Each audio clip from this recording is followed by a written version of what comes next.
A Merry Christmas is not a luxury some can afford, but Christian Center, through Operation Rudolph, makes sure their recipients have what they need for Christmas and more. Volunteers work in an assembly line, starting with an empty box right up to a package of exciting goodies. The church works with several social services and family centers each year to ensure that their hampers reach the right people. There are people who have nothing at Christmas.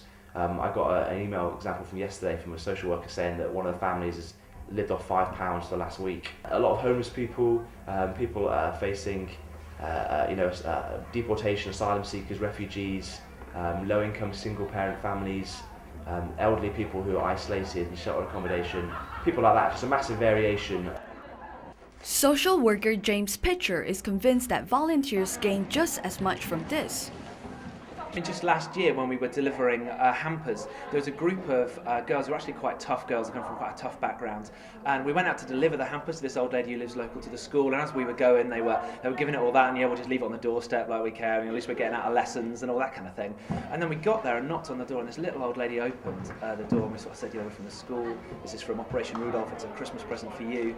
And this little old lady was thrilled about it, and invited us into the kitchen to say thank you, and she was explaining that we were the only people she would see that Christmas. It was the only present that she would get this Christmas.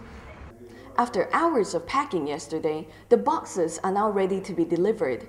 Each hamper also contains a personal card handwritten by the volunteers, a touch of sincerity that the project has chosen to uphold since its launch in 2002. Having reached their ambitious target, 2009 marks yet another successful year for the operation. Jane Lee, CBJ News, Nottingham.